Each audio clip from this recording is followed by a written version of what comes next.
Students یہاں پہ میرے پاس جو ہے وہ آئٹمز موجود ہیں، کیش بک آئٹمز. اس میں نے لیفٹ سائڈ پہ آئٹمز لکھا ہوا ہے اور رائٹ سائڈ میں نے ان کے ٹریٹمنٹ لکھے ہوئے ہیں کہ ان کو ایڈ کرنا ہے یا لیس کرنا ہے. پاس بک کو ہم ڈسکس کر چکے، اس میں وہی 3 آئٹمز آنی ہیں. تینوں میں نے آپ کو بتا دی کہ کون سی پاس بک میں ایڈ ہوگی اور کون سی پاس بک میں لیس ہوگی. اب ہم بات کرتے ہیں کیش بک کی. کیش بک میں سب سے پہلے ہمارے پاس آئٹم ہے بینک کولیکشن. بینک کولیکشن سے کیا مراد ہے کہ بینک میرے بہاف پہ، میں سم ٹائم بینک کو جو ہے وہ انسٹرکشنز دیتا ہوں کہ جناب فلاں فلاں جگہ پہ میری پراپرٹی ہے، اس کا رینٹ آپ نے جو ہے وہ منتھلی کولیکٹ کرتے رہنا ہے. ٹھیک ہے، تو اب ہوگا کیا کہ بینک جو ہے وہ میرے بہاف پہ کہیں گیا، میرے گھر کا، میرے کسی شاپ کا اس نے رینٹ کولیکٹ کیا اور اس نے اس کو پاس بک میں جیسے ہی کولیکشن کی تو کولیکشن سے میرے اکاؤنٹ کا بیلنس انکریز کرے گا. تو اس نے پاس بک میں وہ کولیکشن کے پیسے ایڈ کر دیے جبکہ میں نے ابھی تک نہیں کیے تھے. ٹھیک ہے، جس کی وجہ سے ڈفرینس آ رہا تھا پاس بک اور کیش بک میں. اب کیا ہوگا کہ وہ بینک کولیکشن کے پیسے چونکہ بینک نے پاس بک میں ایڈ کیے ہوئے ہیں تو میں ان کو کیش بک میں جو ہے وہ ایڈ کر دوں گا. اس کے بعد electronic funds transfer receipt. Electronic fund transfer مطلب جب ہم الیکٹرانکلی جو ہے وہ فنڈز کو ٹرانسفر کرتے ہیں ایک جگہ سے دوسری جگہ. تو اب یہاں پہ ہے الیکٹرانک فنڈ ٹرانسفر ریسیٹ، مطلب مجھے کسی بندے نے آن لائن پیسے بھیجے ہیں. ٹھیک ہے، میں نے ریسیٹ کی ہے تو بیسیکلی یہ آن لائن پیسے میرے اکاؤنٹ میں آئے ہیں. جب یہ آن لائن پیسے میرے اکاؤنٹ میں آئے تو بینک میں تو یہ آلریڈی پھر ایڈ ہو ہی جائیں گے کیونکہ آئیں گے ہی بینک میں.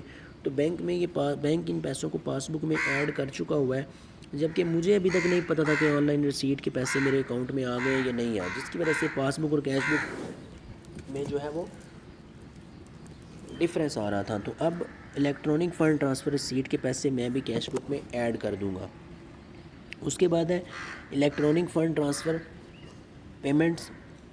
اب یہاں پہ کیا ہے کہ الیکٹرانک فنڈ ٹرانسفر میں پے کر رہا ہوں کسی بندے کو، الیکٹرانکلی پیسے آن لائن بھیج رہا ہوں. تو جیسے ہی میں آن لائن پیسے بھیجوں گا فوری طور پہ پاس بک میں سے وہ والے پیسے مائنس ہو جائیں گے. ٹھیک ہے، لیکن کیش بک میں سے مائنس نہیں میں نے کیے تھے، بھول گیا تھا، جس کی وجہ سے ڈفرینس آ رہا تھا. تو الیکٹرانک فنڈ ٹرانسفر پیمنٹس کو میں کیش بک میں سے بھی لیس کر دوں گا. اس کے بعد ہے سروس چارجز. بینک اپنی سروسز کے against different type of charges جو ہے وہ اپنے کسٹمر سے جو ہے وہ وصول کرتا ہے، ان کے اکاؤنٹ میں سے ڈیڈکٹ کرتا ہے. تو یہ چارجز جو ہوتے ہیں یہ بینک پاس بک میں سے یا اس کے اکاؤنٹ میں سے خود ہی ڈیڈکٹ کر لیتا ہے، لیکن کسٹمر کو نہیں پتہ ہوتا کہ اس نے کتنے سروس چارجز جو ہے وہ ڈیڈکٹ کیے ہیں. سو جب کسٹمر کو پتہ چلتا ہے کہ اتنے سروس چارجز بھی میرے اکاؤنٹ میں سے ڈیڈکٹ ہو چکے ہیں تو وہ بھی ان کو کیش بک میں سے لیس کر دیتا ہے. اس کے بعد ہے انٹرسٹ ریونیو.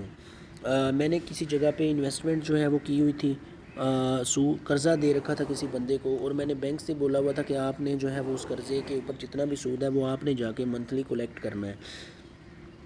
اب بینک جو ہے وہ والا سود جو ہے وہ میرے بہاف پہ کولیکٹ کر کے پاس بک میں ایڈ کر چکا ہوا ہے، جبکہ ابھی تک میں نے وہ پاس بک میں کیش بک میں ایڈ نہیں کیا ہوا. تو میں کیا کروں گا، میں انٹرسٹ ریونیو کو کیش بک میں ایڈ کر دوں گا. اس کے بعد ہے نان سفیشینٹ فنڈز. اب یہاں پہ کیا ہے کہ میں نے کسی بندے سے پیسے لینے تھے، اس بندے نے جو ہے وہ مجھے پیسے نہیں دیے بلکہ مجھے چیک دے دیا. جیسے ہی وہ چیک میرے پاس آیا میں نے اس چیک کے پیسے فوری سے کیش بک کے اندر ایڈ کر دیے.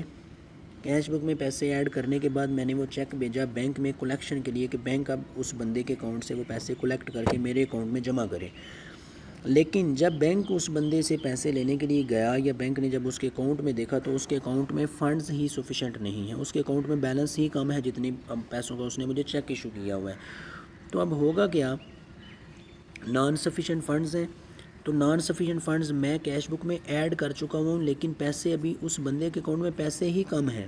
ٹھیک ہے، جس کی وجہ سے میری پاس بک اور کیش بک میں ڈفرینس آ رہا ہے کہ اب کیش بک میں وہ ایڈ کیے ہوئے ہیں میں نے، تو اس فرق کو ختم کرنے کے لیے میں ان کو لیس کر دوں گا اور پھر پاس بک اور کیش بک ایکول ہو جائیں گی دونوں ایک دوسرے کے.